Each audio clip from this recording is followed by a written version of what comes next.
So this might be a little shaky. I am sorry. I misplaced my tripod. Oops. So this is gonna be hopefully a short video really quick.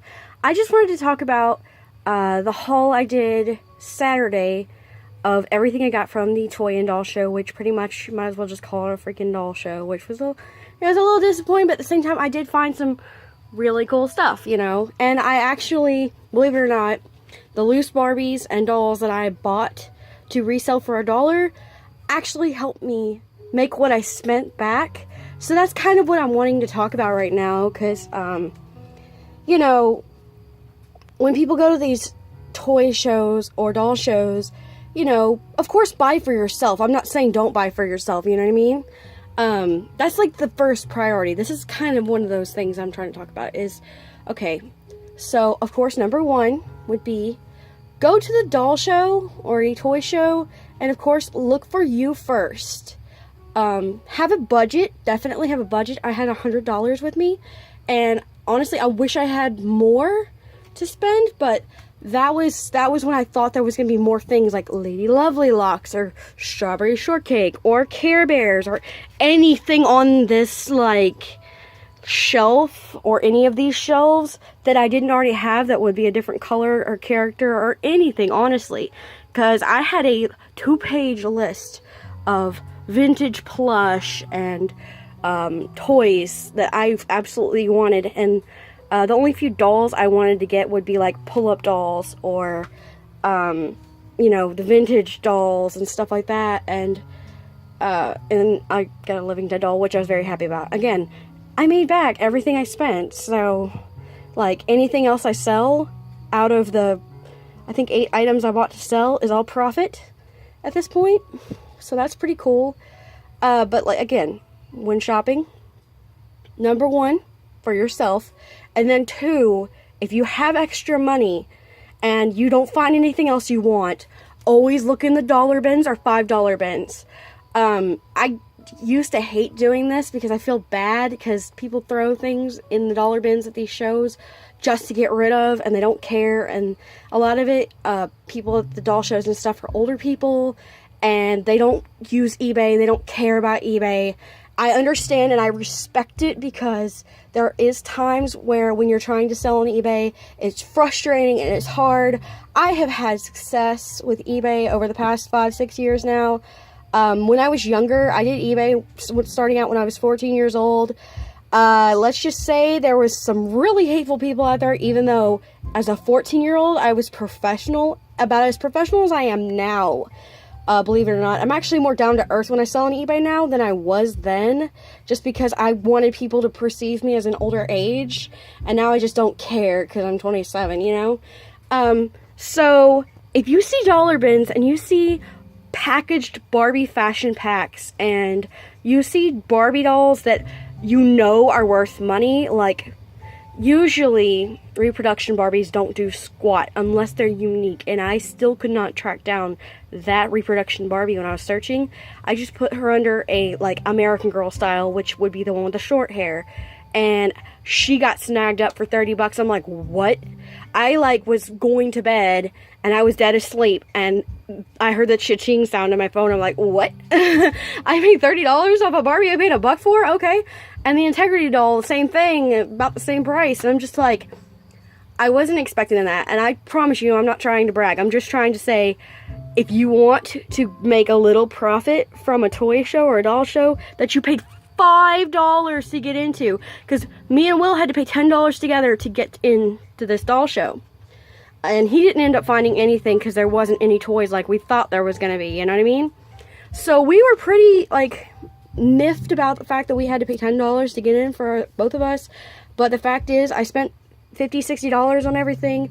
I made my profit back, and that was one thing I was trying to explain to him when we left and we were both kind of complaining. I was like, look, I know the things that I did buy will get us profit, and I still got a good amount of stuff for myself too.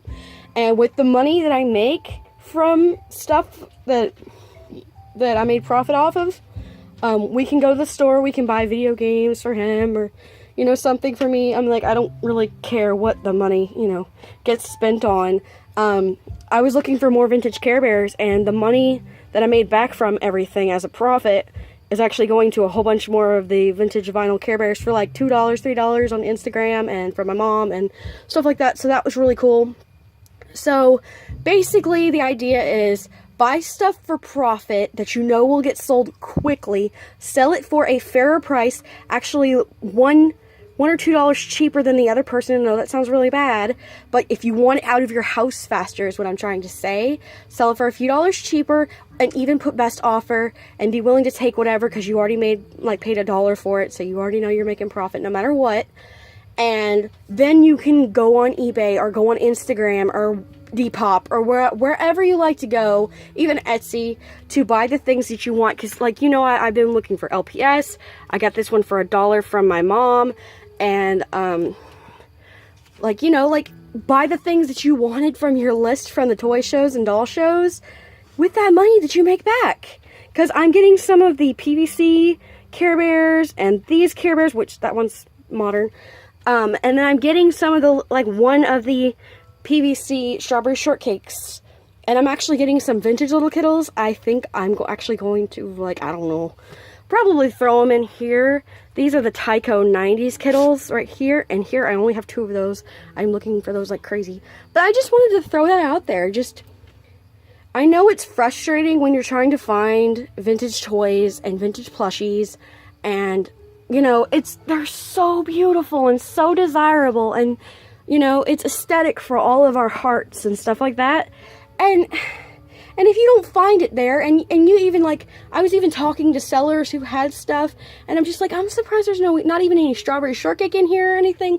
And they kind of looked at me like I was kind of crazy, because it's like, you know, usually they have that kind of stuff. They're like, really? I'm like, nobody has any. I'm like, even just the basic, like, original, just strawberry shortcake doll, like, they didn't have it.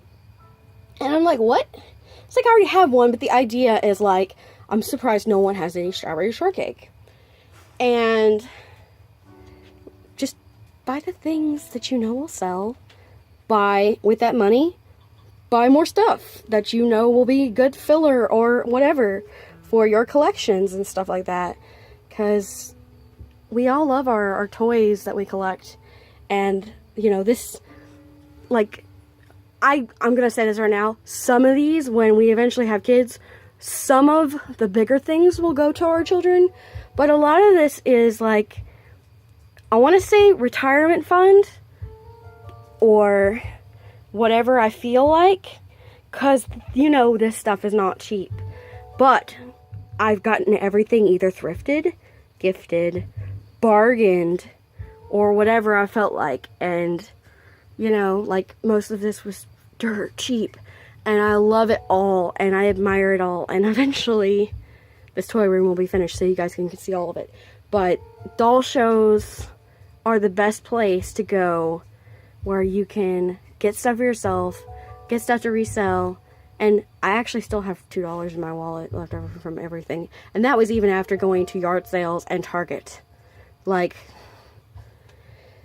oh man, like, I want you guys to learn that. And don't be discouraged when it comes to going to shows or going online and looking for things. And I wouldn't condone really doing this, because buying from somebody from a Facebook sale or Instagram sale to flip it later, that's up to you. But it is, like, if it's a fair price and you don't necessarily have it, or you have a double of it, or you're going to have a double of it, you know, it's up to you, really. It really is. I hope you guys like this little video. You know, it's just from the heart, and I just want to help you guys out a little bit.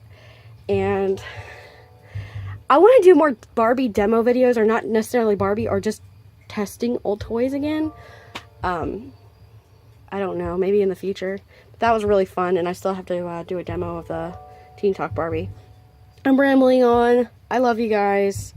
I hope you guys enjoy the Animal Crossing music that's been in the background a couple times past a little bit, just for background filler, because otherwise I'd have to YouTube blasting somebody that you probably don't care about. So I hope you guys enjoyed this, and until next time, I'm Kristen. Bye!